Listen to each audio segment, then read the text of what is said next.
নতুন করে অশান্তির ঘটনা না ঘটলেও নেপালের দিকে দিকে এখন শুধুই ধ্বংসস্তূপ, থমথমে চারদিক। দুদিনের অশান্তি কেড়ে নিয়েছে 30 জনের প্রাণ। অক্টোবরে নেপালে ট্রেকিং করতে যাওয়ার প্ল্যান ছিল মধ্যমগ্রামের বাসিন্দা বিপ্লব দেবনাথের। সব বাতিল করতে হবে ভেবেই মন ভার। একটু তো উদ্বিগ্ন আছি, কারণ অনেক আগে থেকে ভেবে চিন্তে আমরা এই প্রোগ্রামটা নিয়েছিলাম। শুধু আজকের নয়, মানে এই এভারেস্ট বেস ক্যাম্প যাবো বলে আমরা এর আগে আরো 2টো প্রোগ্রাম করেছি।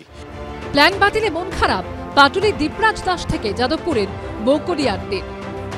আর আমরা সাহস পাচ্ছি না যে পরিবারকে নিয়ে নেপালে ঘুরতে যাওয়ার মতো পরিস্থিতি এখন আছে, কারণ যেভাবে অরাজকতা ওখানে চলছে এখন, সেটাতে আমার মনে হয় না আমি আমার পরিবারকে নিয়ে যেতে চাইবো। এই যা পরিস্থিতি এখন, সেই অনুযায়ী আর যাওয়াটা হলো না। খুবই খারাপ লাগছে যে এরকম একটা পরিস্থিতির মধ্যে একটা পুরো স্কুল ছুটি, সবকিছু ছুটি, প্ল্যান সবকিছু কমপ্লিট, আর যাওয়াটা হয়ে উঠলো না। তো ওখানে তো আর যাচ্ছি না এবছর। পর্যটনের পরিভাষায় এগুলোকে আমরা বলি ফিজিক্যাল ফ্যাক্টর বা পারিপার্শ্বিক অবস্থা। এরকম সামাজিক বা পলিটিক্যাল অস্থিরতা যে কোনো গন্তব্যে, ডেস্টিনেশনের তার ট্যুরিজমকে প্রতিহত করে এবং ট্যুরিজমের গ্রোথে বাধা হয়ে দাঁড়ায়, এবং সেই বাধাটা লং টার্ম হয়ে দাঁড়ায়। দুর্ভাগ্যজনকভাবে নেপালে যেটা হলো, যেটা আগের বছর বাংলাদেশে হয়েছে, এবার যেটা নেপালে হচ্ছে, এটার কিন্তু যদি ইমিডিয়েটলি এটা কন্ট্রোল না হয় তাহলে কিন্তু নেপালে এটার একটা লং টার্ম ইম্প্যাক্ট দেখা দেবে। দিল্লি ট্রান্সপোর্ট কর্পোরেশন বা ডিটিসির তরফে দিল্লি কাঠমান্ডু আন্তর্জাতিক বাস পরিষেবা আপাতত বন্ধ রাখা হয়েছে বলে সংবাদ সংস্থা পিটিআই সূত্রে জানানো হয়েছে। অন্যদিকে নেপালে আটকে পড়া ভারতীয়দের জন্য হেল্পলাইন নম্বর চালু করেছে রাজস্থান সরকার। পার্থপ্রতিম ঘোষের রিপোর্ট, এবিপি আনন্দ।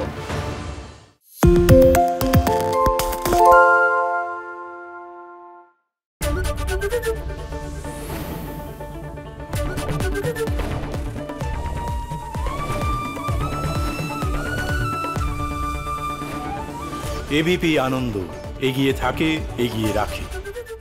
পালিয়েছে তাই নাকি? রাত্রে বাংলা গুজব চায় না, বাংলা খবর চায়। বাংলা খবর, বাংলার খবর।